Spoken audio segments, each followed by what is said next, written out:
नमस्कार। अपना उत्तर प्रदेश में आप सभी का स्वागत है। मैं हूं आपके साथ पल्लवी राजपूत। रुख करते हैं खबरों का। उत्तर प्रदेश के प्रवासी मजदूरों के लिए शनिवार का दिन काफी अच्छा रहा। प्रधानमंत्री नरेंद्र मोदी ने गरीब कल्याण रोजगार अभियान का शुभारंभ किया। इस कार्यक्रम में सूबे के मुखिया योगी आदित्यनाथ वीडियो कॉन्फ्रेंसिंग के जरिए जुड़े रहे।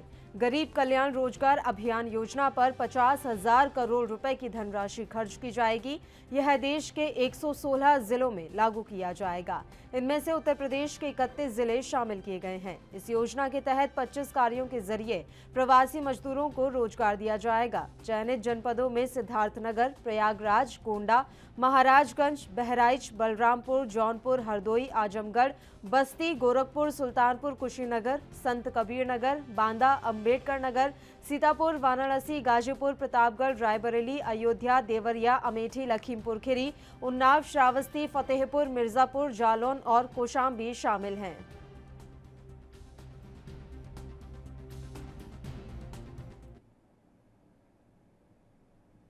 मुख्यमंत्री योगी आदित्यनाथ ने कोविड-19 संक्रमण के आपदा काल में लोगों को बेहतर स्वास्थ्य सेवाएं उपलब्ध कराने के लिए हर संभव प्रयास करने के निर्देश दिए हैं। उन्होंने कहा कि सभी सरकारी और निजी एम्बुलेंस की सेवाएं ली जाएं। एम्बुलेंस के ड्राइवर समेत सभी कार्मिकों को सैनिटाइजर, पीपीई किट और N95 मास्क अनिवार्य रूप से उपलब्ध कराए जाएं। यह सुनिश्चित किया जाए कि एम्बुलेंस सेवा का रिस्पॉन्स टाइम 10 मिनट से अधिक न हो।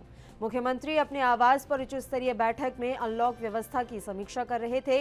उन्होंने संसाधनों के सर्वाधिक उपयोग पर जोर दिया और कहा कि 108, 102 और ALS निजी नर्सिंग होम के एम्बुलेंस सहित सभी एम्बुलेंस की सेवा प्राप्त की जाए।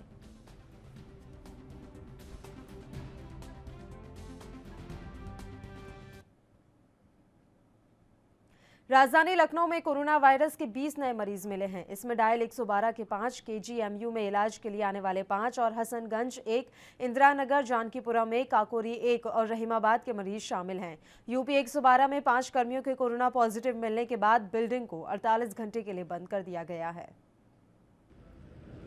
गत बृहस्पतिवार को हमारे एक कर्मी जो कि हमारे सिस्टम इंटीग्रेटर द्वारा कॉन्ट्रैक्ट पे हायर किए गए हैं, उनकी कोविड पॉजिटिव टेस्ट रिपोर्ट आई थी। इसके बाद हमने उनके कॉन्टैक्ट ट्रेसिंग की और उससे 30 लोग के और नाम प्रकाश में आए जिनकी हम लोगों ने टेस्टिंग कराई और आज उनकी रिपोर्ट हम लोग को मिली है। तो उन 30 में से 5 लोग ऐसे हैं, यानी कुल 6 लोग हो गए जो कोविड पॉजिटिव आए हैं और वो 112 में काम कर रहे हैं। इन सभी लोगों के इलाज का प्रबंध कराया गया है और आगे और कराया जा रहा है। परिवार की कॉन्टैक्ट ट्रेसिंग भी की जा रही है, लेकिन नियमों के अनुसार 48 घंटे के लिए 112 मुख्यालय की बिल्डिंग को हम लोग बंद कर रहे हैं और यहाँ पे नगर निगम के सहयोग से बहुत गहराई से सफाई और सैनिटाइजेशन कराई जाएगी और इसके बाद हम लोग यहाँ की सेवाएं दोबारा शुरू करेंगे। इस बीच में 140 ऐसे संवाद अधिकारी हैं जिनके घर पे हम कंप्यूटर देने में सफल हुए हैं। कोविड-19 महामारी को लेकर ANB न्यूज चैनल के संवाददाता पवन तोमर ने बदायूं SP सिटी जितेंद्र श्रीवास्तव से खास बातचीत की। हमारे साथ बदायूं से SP सिटी जितेंद्र श्रीवास्तव जी हैं। तो पहले तो ANB न्यूज में स्वागत है आपका। चलिए, बहुत बहुत धन्यवाद सर। इस समय जो है पूरा देश कोरोना जैसी महामारी से जूझ रहा है। शासन का जो है जनता के प्रति काफ़ी जो है दिखाई दे रहा है, पूरा सहयोग किया है। क्या कहना चाहेंगे सर कोरोना के महामारी के बारे में? देखिए, केवल जनपद की, प्रदेश की, देश की बात नहीं, कोरोना विश्वव्यापी महामारी है। इससे हम जितना बच के रहेंगे उतना ही अपने जीवन को, अपने परिवार को, अपने समाज को बचा पाएंगे। जो बेसिक सिद्धांत हैं, सोशल डिस्टेंसिंग का पालन करें, मास्क लगा कर निकलें, बराबर हाथों को सैनिटाइज करते रहें, इनका पालन करें। अगर जो प्रशासन के द्वारा आपको गाइडलाइन दी जा रही हैं, अगर कोई एरिया हॉटस्पॉट घोषित कर दिया गया है तो उसको सील कर दिया गया है, उसमें अनावश्यक रूप से ना जाएं। जब तक बेहद आवश्यक कारण हो घर से बाहर ना निकलें। यदि बाज़ार जाना भी है तो वहाँ भी अपना मुंह बांध करके, मास्क लगा करके, गमछे का यूज़ करके जाएं और एक बार में 5 से अधिक आदमी तो कहीं भी ना इकट्ठे हों। यही मेरे सभी से अपील है। सर, कोरोना महामारी को देखते हुए आपके द्वारा सर प्रशासन के लिए क्या निर्देश दिए गए थे, किस तरीके से सब पालन करें? समय समय पर भारत सरकार की, स्वास्थ्य मंत्रालय की और प्रदेश सरकार की जो गाइडलाइंस आई थी और हमारे DGP महोदय के जो निर्देश आए थे, उनके पालन में हमने लॉकडाउन के जो प्रथम चरण से लेकर आज तक जितने निर्देश आए हैं सबका अक्षरशः पालन कराने की कोशिश की है, और जिन लोगों ने इसका उल्लंघन किया है उनके विरुद्ध विधि के सुसंगत प्रावधानों में कार्रवाई की गई है, लोगों को गिरफ्तार भी किया गया है, उनके विरुद्ध अभियोग भी पंजीकृत किए गए हैं। ये हमारे साथ अभी एसपी सिटी जितेंद्र श्रीवास्तव थे। इनका सब कहना है जो कोरोना महामारी जो है पूरा देश को जो है इसने अपनी चपेट में ले लिया है। ये जो है एक ऐसी बीमारी जिसका सिर्फ एक ही है, लॉकडाउन का पालन करें, घर पर रहें, बेवजह जो घर से बाहर निकलें, कोई आवश्यक कार्य है तभी घर से बाहर निकलें। ANB न्यूज़ पवन तोमर, तिरुचिरापल्ली। वहीं चंदौली में कोरोना से एक पुलिसकर्मी की मौत के बाद विभाग में हड़कंप मच गया है। मृत पुलिसकर्मी पुलिस लाइन में रेडियो हेड ऑपरेटर पद पर तैनात था, जिसका BHU में इलाज चल रहा था। इलाज के दौरान ही पुलिसकर्मी की मौत हो गई। पुलिसकर्मी की मौत के बाद स्वास्थ्य विभाग में हड़कंप मचा हुआ है। फिलहाल संपर्क में आए सभी पुलिसकर्मियों को क्वारंटीन कर दिया गया है।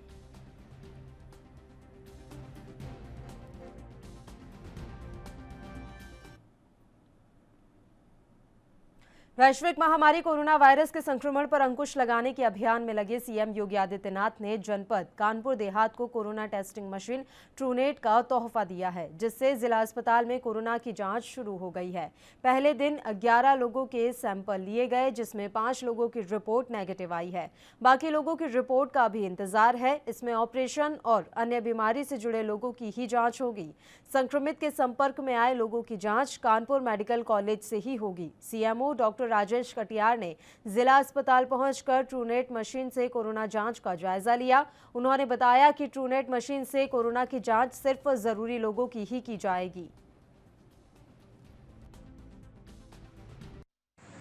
मैं आपको अवगत कराना चाहूँगा कि बहुत ही प्रभावशाली कदम जो कि हमारे माननीय मुख्यमंत्री जी के द्वारा उठाया गया है कि सारे जनपदों में एक साथ ट्रूनेट मशीन लगा करके इंस्टॉल करवाई गई है।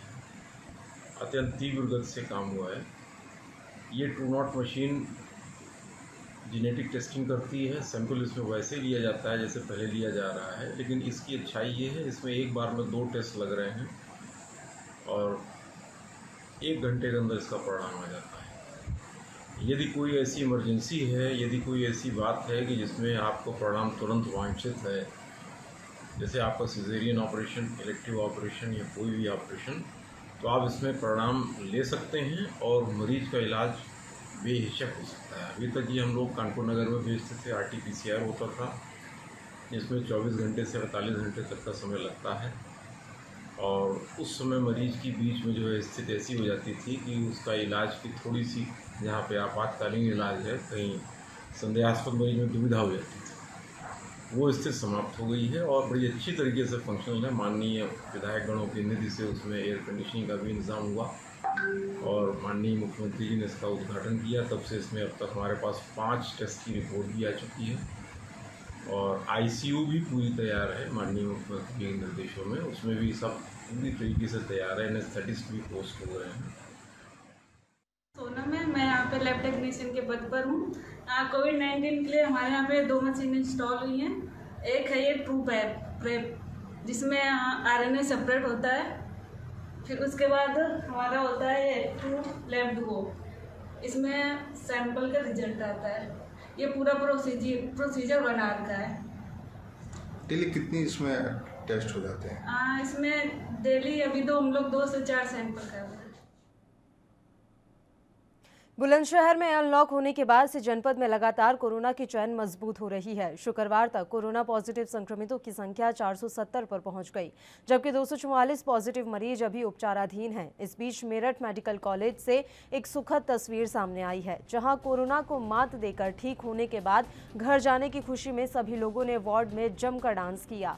कोरोना से जंग जीतने की खुशी के साथ घर वापसी का खुमार कुछ ऐसा था कि यह सभी लोग अपने आप को रोक ना सके और जमकर डांस किया। मेरठ मेडिकल से एक के बाद एक कई वीडियो खुशी में नाचने की सोशल मीडिया पर तेजी से वायरल हो रही है। जैसा कि आप तस्वीरों में देख सकते हैं, ये तमाम ऐसे लोग हैं जो कि कोरोना पॉजिटिव थे, लेकिन इनका इलाज चला मेरठ मेडिकल कॉलेज में और आज इन्हें अस्पताल से छुट्टी दी जा रही है। और इसी खुशी में ये सभी लोग झूमते गाते नाचते नजर आए, जिसका वीडियो इस समय सोशल मीडिया पर वायरल हो रहा है।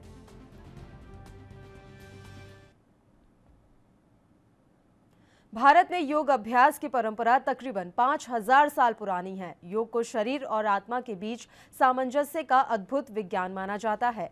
इस प्राचीन पद्धति के बारे में जागरूकता फैलाने के उद्देश्य से हर साल 21 जून को इंटरनेशनल योग दिवस मनाया जाता है। कल दुनिया भर में छठा इंटरनेशनल योग दिवस मनाया जाएगा।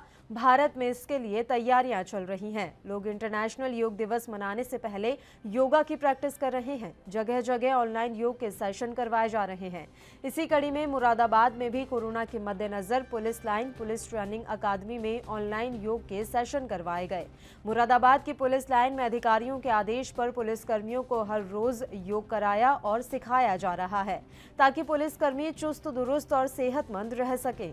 पुलिस लाइन की इस पहल से पुलिसकर्मी भी खुश हैं। उनका कहना है कि वे योग के जरिए खुद को अधिक मजबूत और तरोताजा महसूस करते हैं। ये ऑनलाइन क्लास चल रही है हमारे यहाँ पर, और हम जवानों को बैरिक से लाते हैं, उनके हाथ सैनिटाइज कराते हैं, सोशल डिस्टेंसिंग का ध्यान रखते हुए उनकी पल्स, उनका टेम्परेचर भी चेक किया जा रहा है, और सोशल डिस्टेंसिंग का ध्यान रखते हुए हम ग्राउंड में उनको बैठा रहे हैं और उसकी ऑनलाइन क्लास चल रही है।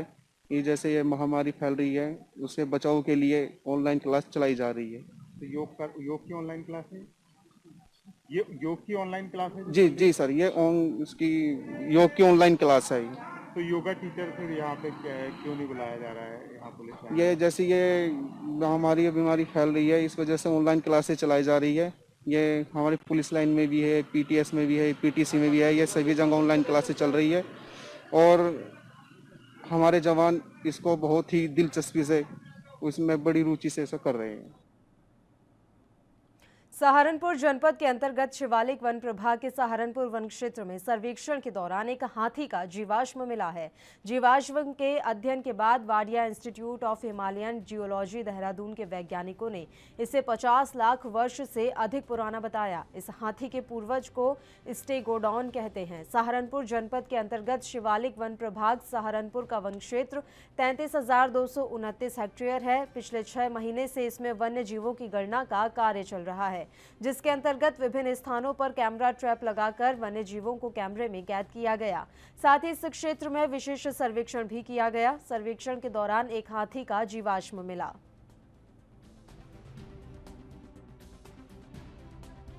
बेसिकली ये जो स्ट्रक्चर, ये जो फॉसिल्स है, ये लगभग 50 लाख वर्ष पुराना है और ये हाथी का जबड़ा, दांत जो जिसको बोलते हैं मोलर टीथ, वो है।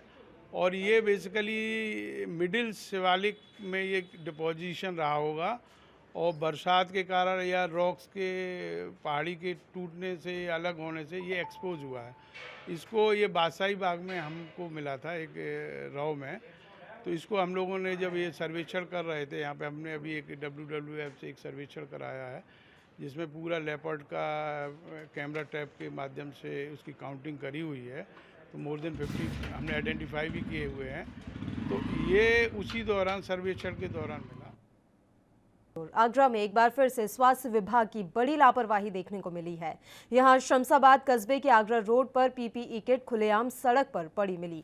पीपीई किट के ऊपर से ही राहगीर निकल रहे हैं। किसी ने सीएचसी के सामने मुख्य सड़क पर किट को फेंक दिया है। स्वास्थ्य विभाग की इतनी बड़ी लापरवाही से संक्रमण फैलने का खतरा बना हुआ है।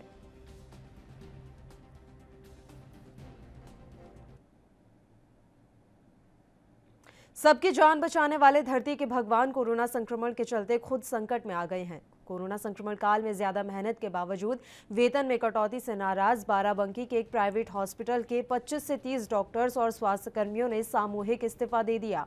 उन्होंने अपना इस्तीफा संस्थान के डीन को सौंपा। वहीं अस्पताल प्रशासन ने डॉक्टर्स के आरोपों को सिरे से इनकार कर दिया है। अस्पताल प्रशासन के मुताबिक 2 डॉक्टर मिलकर बाकियों को भड़का रहे हैं।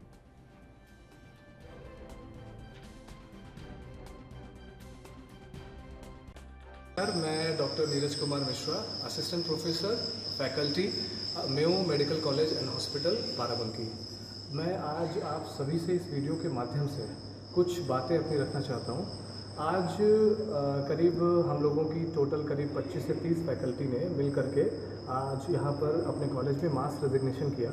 उसकी वजह ये है कि बहुत दिनों से फैकल्टी का और जो सीनियर फैकल्टी हैं, चाहे वो एम्प्लॉय हैं, उनके साथ मैनेजमेंट के बीच में कुछ मुद्दों पर मनमुटाव चल रहा था और कुछ चीज़ों पे बहुत सारे डिस्प्यूट्स चल रहे थे। उसमें सबसे इम्पॉर्टेंट एक था, वो ये था कि सैलरी का डिडक्शन, और वो भी अनऑफिशियली, जो कि उन्होंने एक ऑर्डर दे दिया था कि अब मई महीने से और उसके ऑनवर्ड्स जितने भी महीने हैं उसमें जो सीनियर फैकल्टी हैं उनकी 30% और उसके बाद 20% और बाकी जो एम्प्लॉयज़ हैं इवन उनकी भी सैलरी का। मैं डॉक्टर राहुल सिंह, डायरेक्टर में इंस्टीट्यूट मेडिकल साइंसेज गद्या बाराबंकी से एक स्टेटमेंट देना चाहता हूँ कॉलेज और एडमिनिस्ट्रेशन की तरफ से रिगार्डिंग जो ये मास रेजिग्नेशन का आया है, किस डॉक्टर ने रिजाइन कर दिया है मिम्स बाराबंकी से। पहली बात, ये रेजिग्नेशन गलत है। इसमें जो उन्होंने पॉइंट्स लिखे हैं कि इनकी सैलरी डिडक्ट की गई है या इनके साथ मिसबिहेवियर हुआ है, ये भी गलत है। इस लेटर के दो प्रमुख लोग हैं जिन्होंने बाकी 19 लोग को भ्रमित किया है। एक हैं डॉक्टर नीरज कुमार मिश्रा, जो कि रिसेंटली प्रोमोटेड एपी हैं डिपार्टमेंट सर्जरी में, एंड दूसरे हैं ऑलरेडी रिजाइन दिए हुए doctor Rakesh Sharma, HOD of थैल के। पहली बात करूंगा डॉक्टर नीरज कुमार मिश्रा की। इनके खिलाफ कोरोना से पहले और कोरोना के बीच काफी कंप्लेंट्स इनके HOD के द्वारा हम लोग को मिल रही थी। एडमिनिस्ट्रेशन डीन है, इसके पहले भी जो डीन थे उनको कई बार नोटिस दे चुके थे। ये आए दिन बाहर घूमते रहते थे, बच्चों को पढ़ाते नहीं थे, कायदे से क्लास नहीं लेते थे, पेशेंट को नहीं देखते थे। और अभी जब कोविड का समय चला है, इस कोविड में इन लोगों ने अपनी ड्यूटी को 2 बार रिफ्यूज किया। कल भी ये लोग चारों लोग घूम रहे थे। हमारे डीन ने उनको बुला के बोला कि आप लोग कोविड की पूरी तैयारी करिए। ये हॉस्पिटल 800 बेड का कोविड के लिए दे दिए हैं गवर्नमेंट को, और हम लोग रोज़ तैयार होकर बैठे रहते हैं कि कभी भी पेशेंट्स आ सकते हैं। इन्होंने रिफ्यूज किया और इनको तुरंत डॉक्टर हमारे जो डीन हैं उनको टर्मिनेट किए और उनको और राकेश मिश्रा शर्मा दोनों। अमेठी तहसील में एसडीएम कार्यालय के बाहर अपनी मांगों को लेकर धरने पर बैठे भारतीय सेना के एक जवान ब्रिजेश कुमार दुबे की खबर एएनबी न्यूज ने प्रमुखता से दिखाई थी, जिसका असर नजर आया है। जिस जमीन विवाद के चलते जवान परेशान हो रहा था, अब उस विवाद को सुलझाने के लिए आनन फानन में अमेठी प्रशासन कुंभकर्णी नींद से जागा और खबर चलने के तुरंत बाद ही एसडीएम अमेठी ने उसको अपने चैम्बर में बुलवाया। इसके बाद जवान से सारी समस्या सुनी गई। तत्काल प्रभाव से एसडीएम ने राजस्व और पुलिस की संयुक्त टीम गठित करते हुए उनके घर भेजने की बात कही है। तब जाकर सेना के जवान ने अपने अनशन को खत्म किया और घर वापस गया। सैनिक था, सैनिक से बात हुई, उसको आके बैठा था, उसको बुलवाया गया कि क्या मैटर है। उसने बताया कि 6 महीने पहले उसने ज़मीन का बैनामा लिया है और जिस ज़मीन का बैनामा उसने लिया है, जिससे लिया है उसका भी उस पर कब्जा नहीं था, उसने भी उसको बटाई पे दे रखा था। तो जो बटाईदार थे उन्होंने वहाँ पे एक छप्पर, बता रहा है कि एक छप्पर रखा हुआ है, तो उसको दिखवाने के लिए कि ये छप्पर हमारी ज़मीन में रख लिया है, जबकि वर्तमान तक इसका कब्जा नहीं है, ना ही ज्योति बोई है। फिर भी राजस्व की टीम और पुलिस की टीम गठित की गई है और जाके पैमाइश करेगी। वहाँ पे लगा हुआ ग्राम समाज का नंबर भी है कि उसने छप्पर अपनी ज़मीन में रखा है, ग्राम समाज की में रखा है, किसकी में रखा है, तो ये क्लियर हो जाएगा और मौके पे निस्तारण करके आएंगे। नायब तहसीलदार जा रहे हैं मौके पे और पुलिस टीम जा रही है। ये बताइए, अभी एसडीएम साहब से आपने मुलाकात की तो क्या कहा उन्होंने और किस आश्वासन पे आपने धरना समाप्त किया? एडीएम साहब से हमारी मुलाकात हुई। एडीएम साहब बोले कि आपकी ज़मीन जो है उसको चिन्हित की जाएगी और आपका जो मालिकाना हक है उसको दिलाया जाएगा, और टाइम भी दिए हैं। आज ही टीम गठित करके और संग्रामपुर पुलिस प्रशासन जाएगी और आपका कब्जा कराएंगे। तो क्या आपको वो मिल जाएगा, न्याय मिल जाएगा? अब एसडीएम साहब तो यही आश्वासन दिए हैं कि न्याय आपको पूर्ण रूप से मिलेगा। बरेली में इत्तेहाद-ए-मिल्लत काउंसिल के राष्ट्रीय अध्यक्ष मौलाना तौकीर रजा खां के आह्वान पर चीन के राष्ट्रपति का पुतला फूंका गया। महासचिव डॉक्टर नफीस खां के नेतृत्व में मंडल अध्यक्ष नदीम खां समेत दर्जनों कार्यकर्ताओं ने चीन के खिलाफ नारेबाजी की। इस दौरान आईएमसी के कार्यकर्ताओं ने कहा कि हम प्रधानमंत्री जी और गृह मंत्री अमित शाह से मांग करते हैं कि चीन के द्वारा जो नापाक हरकत की गई है उसका बदला लिया जाए।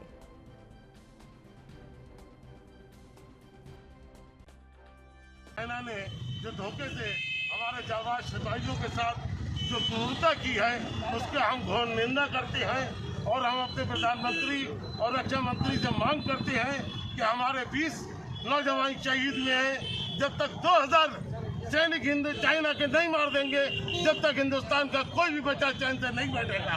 हमारी मांग है प्रधानमंत्री भारत सरकार से, हमारी मांग है रक्षा मंत्री से कि चाइना के ऊपर फौरन हमला करें, हमला करके हमारे जो नौजवान धोखे से शहीद किए हैं उनका बदला लें और हिंदुस्तान का बच्चा बच्चा इस बात के लिए तैयार। लद्दाख की गलवान घाटी में चीनी सेना द्वारा भारतीय सैन्य जवानों पर किए गए हमले की निंदा करते हुए बजरंग दल के कार्यकर्ताओं ने जालौन में चीन के राष्ट्रपति का पुतला जलाकर प्रदर्शन किया। कार्यकर्ताओं ने भारतीय सेना के जवानों को श्रद्धांजलि अर्पित की। वहीं चीनी सेना के खिलाफ नारेबाजी करते हुए प्रदर्शन किया गया। विश्व हिंदू परिषद और बजरंग दल के कार्यकर्ताओं ने कहा कि चीनी सेना ने जिस प्रकार विश्वासघात किया है वह सहन नहीं किया जा सकता। वहीं कार्यकर्ताओं ने चीन निर्मित वस्तुओं का बहिष्कार करने की बात कही। चीन से हर प्रकार के संबंध खत्म करने की बात कही। आज क्यों जलाया चीन का पुतला? ये हमारे चीन के सैनिकों ने हमारे लद्दाख सीमा पर जो सैनिक तैनात थे उनके साथ अज्ञात धोखा किया है। इसको लेकर हम लोगों ने चीनी बहिष्कार की अपील की है। हम यही अपील करेंगे सभी लोगों से कि चीनी सामान का बहिष्कार करें और उन लोगों को करारा जवाब दें। ईंट का जवाब पत्थर से देंगे। भारत माता की। करोड़ों की तादाद में मौजूद टिड्डियों के 3 बड़े दल ने झांसी की ओर धावा बोल दिया है। रक्सा की ओर से पहुंचे टिड्डियों के इस दल ने भोजला, बड़ा गांव, परीछा समेत आसपास के दर्जनों गांव के आसमान को पूरी तरह से ढक लिया। प्रत्यक्षदर्शियों के मुताबिक करीब 4 किलोमीटर के पूरे इलाकों में टिड्डियों का साया रहा। यहां पहुंचते ही टिड्डियों ने पेड़ पौधों को सफाचट करना शुरू कर दिया। आम, महुआ, आंवला के पेड़ समेत सब्जियों की फसल को भी टिड्डियों ने नुकसान पहुंचाया है। टिड्डियों के पहुंचते ही किसान घरों से बाहर निकल आए और शोर मचाना शुरू कर दिया। ढोल, थाली, बर्तन बजाकर उनको भगाने की कोशिश की गई।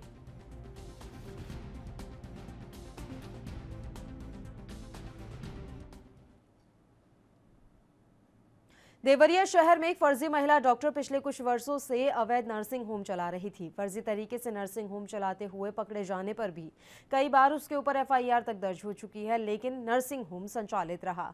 काफी दिनों से समाज सेवी दिग्विजयनाथ चौबे इस अवैध नर्सिंग होम के खिलाफ देवरिया प्रशासन से शिकायत कर रहे हैं।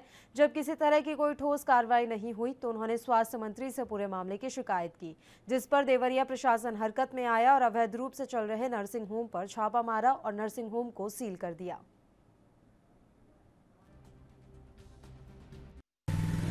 एक अवैध रूप से नर्सिंग होम चल रहा था, जिसपे दो बार एफआईआर दर्ज किया जा चुका है।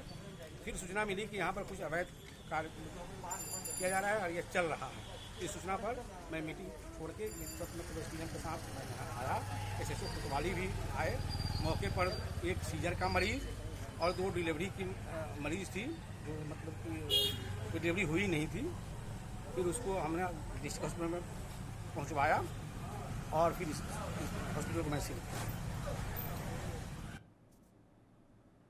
जिला बदायूं के थाना वजीरगंज क्षेत्र में अभिषेक नाम का युवक पिछले 5 महीने से अपने माता पिता के मृत्यु प्रमाण पत्र के लिए अधिकारियों के चक्कर लगा रहा है। दरअसल युवक के माता पिता की मौत एक सड़क दुर्घटना में हुई थी।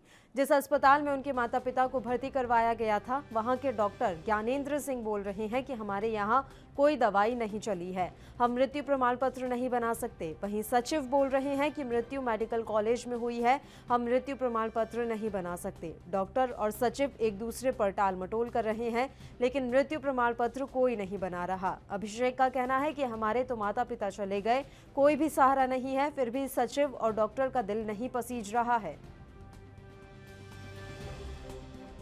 मृत्यु प्रमाण पत्र उस अवस्था में जारी किया था जब मरीज मेरे पास भर्ती हो, जिंदा अवस्था में लाया गया हो, मैंने उसे इलाज किया हो, उसके बाद उसकी मृत्यु हो गई हो, जिसकी वजह से हम उसका कारण वो सब उसमें जो पर्टिकुलर्स हैं वो भरे जाते हैं। लेकिन मरीज जब मेरे अस्पताल में आया था मेरे सामने, उस समय वो मृत अवस्था में था, जो कि इसमें सब कुछ लिखा हुआ है। ना उसका बीपी आ रहा था, ना पल्स आ रही थी, ECG निकाला गया तो वो भी फ्लैट लाइन।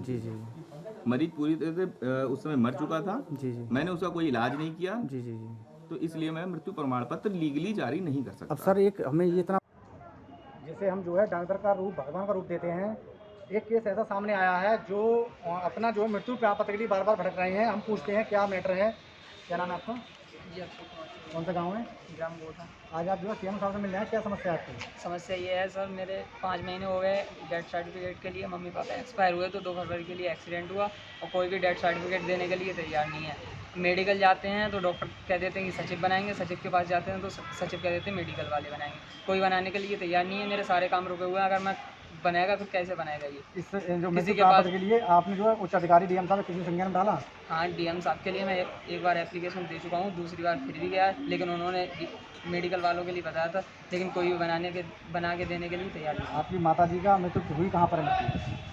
मेडिकल राजकीय मेडिकल कॉलेज बताएंगे। फिर जो है डॉक्टर क्या बोल रहे हैं? डॉक्टर ये कह रहे हैं कि हमारे पास डेड बॉडी आई थी और उन्होंने बताया है कि डेड मेडिकल कॉलेज में हुई है। ये देखिए जो है राजकीय मेडिकल कॉलेज बदायूं का ये हम दिखा रहे हैं। ये छोटा शख्स है, ये 2 भाई हैं, इनकी माता पिता का देहांत हो गया था। माता जो है सामुदायिक स्वास्थ्य केंद्र रेफर की गई थी मेडिकल कॉलेज में, वहाँ मृत्यु हुई है। मेडिकल कॉलेज वाले ने दिखा दिया कि यहाँ मृत्यु नहीं हुई है। अब ये 5 माह से परेशान है, इनका मृत्यु प्रमाण पत्र नहीं बन रहा। आप ये सोचिए अधिकारी कितनी लापरवाही करते हैं। ये मृत्यु प्रमाण पत्र के लिए 5वां महीना जो है भागना पड़ रहा है, मृत्यु प्रमाण पत्र नहीं बन पा रहा है। बगैर मृत्यु प्रमाण पत्र के सारे काम रुके हुए हैं। अब देखना ये होगा कि जब इस पर शासन तक बात जाएगी, शासन क्या एक्शन लेगा। एएनबी न्यूज़ पवन तोमर। रामपुर के लालपुर गांव में अस्थायी पुल हटने के बाद कोसी नदी के आसपास के गांवों में रहने वाले लोगों की परेशानी बढ़ गई है। टांडा से रामपुर आने जाने वाले लोगों को बैलगाड़ी से नदी पार करनी पड़ रही है। इसके बदले में उनको पैसे भी देने पड़ रहे हैं। बैलगाड़ी से बाइक को पार कराने का 30 रुपये और प्रति व्यक्ति 20 रुपये लिए जा रहे हैं। लोग भी अधिक दूरी तय करने से बचने के लिए जान जोखिम में डालकर नदी पार करने को मजबूर हैं।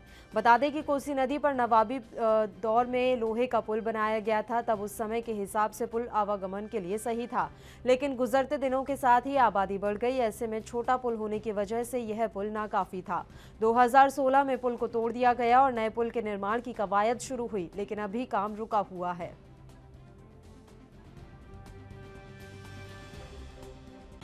अच्छा, आपके लालपुर का पुल टूटने से 15 जून को टूट गया है ये, इससे कितनी दिक्कतों का सामना करना पड़ रहा है? यहाँ सर आप देख रहे हो कि पूरे क्षेत्र यहाँ से लगभग यहाँ से देखा जाए तो लगभग 15-20 किलोमीटर जो है जो मेरे गांव पड़ता है यहाँ से।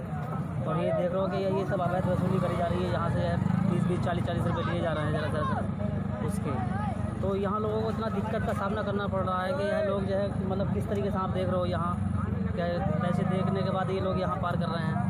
और लगभग यहाँ से 100-150 गाँव का यहाँ से संपर्क है रामपुर जाने के लिए। इसके अलावा कोई जो है दूसरा कोई रास्ता नहीं है जो आताशवार होगा अर्थात। कितने गांव का रास्ता जुड़ता है इस पुल से? लगभग यहाँ से 150-200 गांव से ज़्यादा होगा, जो कि यहाँ से आपके लग जाता है काशीपुर जो सीमा है यहाँ तक। यहाँ लोग जो है रामपुर सभी यहीं रामपुर का काम रहता है तो, और इसके अलावा कोई रास्ता नहीं है दोनों। अपना उत्तर प्रदेश में फिलहाल के लिए इतना ही। मुझे दीजिए इजाजत। देश प्रदेश के तमाम ताज़ा खबरों के लिए आप बने रहिए हमारे साथ। नमस्कार।